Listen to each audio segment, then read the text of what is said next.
पिछले दिनों अल-अक्सा मस्जिद में जुमे की नमाज के बाद फिलिस्तीनियों ने जिस मंशा के साथ हमेशा की तरह इजरायली सेना और नागरिकों पर पथराव किया वह हैरान करने वाला तो कतई नहीं था। इस पथराव ने अपने धार्मिक स्थल पर प्रार्थना कर रहे कई यहूदियों के साथ साथ इजरायली सेना के भी कई जवानों को घायल कर दिया।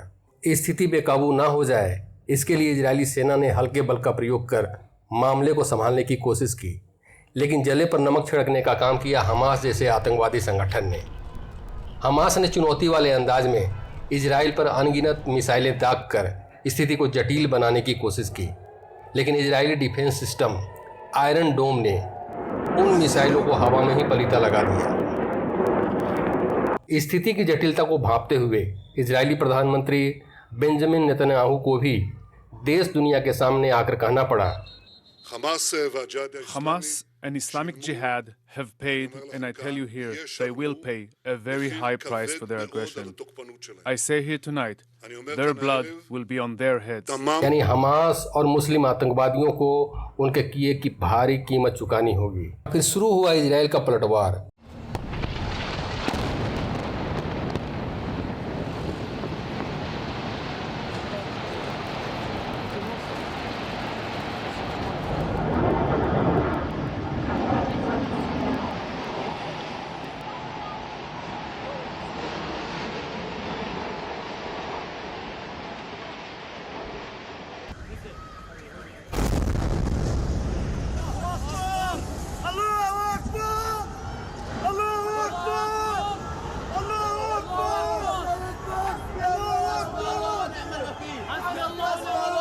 इस पलटवार ने गाजा शहर जहां हमास का मुख्यालय है, इसे बारूदी विस्फोटों द्वारा पूरे शहर को धुआं धुआं कर दिया। इजरायली हमले की भीषणता का अंदाज़ा आप इस बात से लगा सकते हैं कि इस पलटवार से हमास के कई शीर्ष कमांडर के साथ साथ अनगिनत सिविलियन भी मारे जा चुके हैं।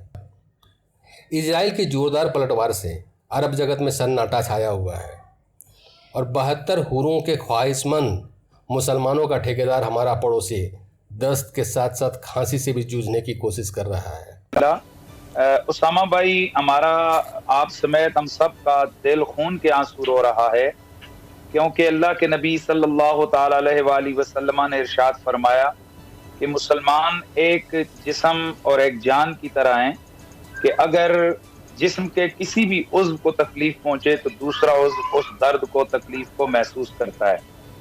मैं समझता हूँ कि इस वक्त मिन हैसुल कौम पूरे आलम इस्लाम के लिए लम्हा फिक्रिया है, और जो हमारे अय्याश हुक्मरान हैं 56 से ज़ायद इस्लामी मुल्कों के, उनके लिए डूब मरने का मकाम है कि हमारे इस पाकिस्तान के वज़ीर आज़म और सऊदी अरेबिया के हुक्मरान और उनके जो बादशाह हैं वो कल इकट्ठे हुए और उनके वहाँ मौजूद थे, और उनके होते हुए ये बमबारी भी हो रही थी और मुसलमानों की शहादतें भी हो रही थी और मस्जिद अक्सा की बेहुरमती भी हो रही थी, और इनके कानों पर जूं तक नहीं रेंगी। और हमारे वजीर आजम साहब डिटाई के साथ ये कहते हुए नजर आए हैं कि जी हमारी इस हवाले से आपस में कोई बात नहीं है।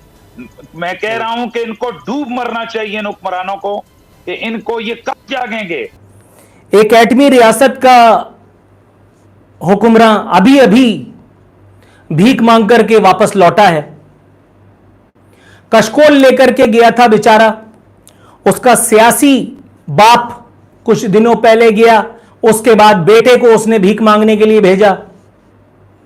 बेटे ने सोचा कि मैं क्यों ना लाओ लश्कर के साथ जाकर के बाकायदा उम्रा, जियारत और फोटो सेशन करवाऊं। हर हर जगह जहां माथा टेका वहां फोटो सेशन कराया साहब ने।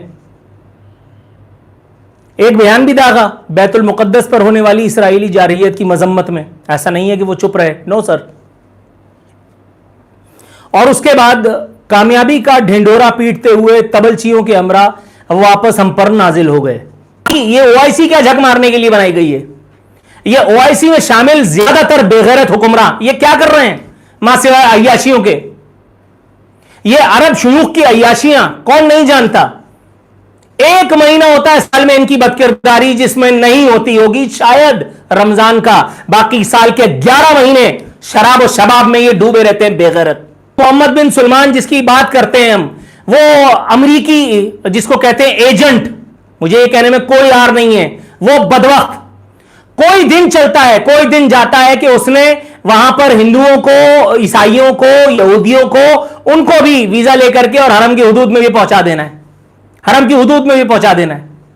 और तुम सब बैठ करके ऐसे ही झक मारते रहना, क्योंकि तुम जैसे नामर्दों की मौजूदगी की वजह से ये मोहम्मद बिन सलमान, ये इमरान खान, ये फलाने ठिकाने, ये सब हम पर नाजिल हैं और ये हमारी ठोकते रहेंगे उस वक्त तक जब तक तुम जैसे बेहया बेशरम इनकी सुनते रहेंगे।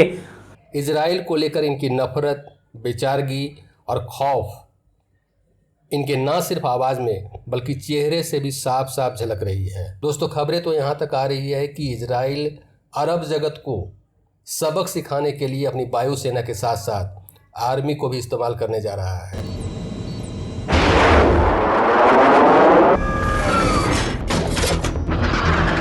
आगाज ऐसा है तो अंजाम भी शानदार ही होना चाहिए।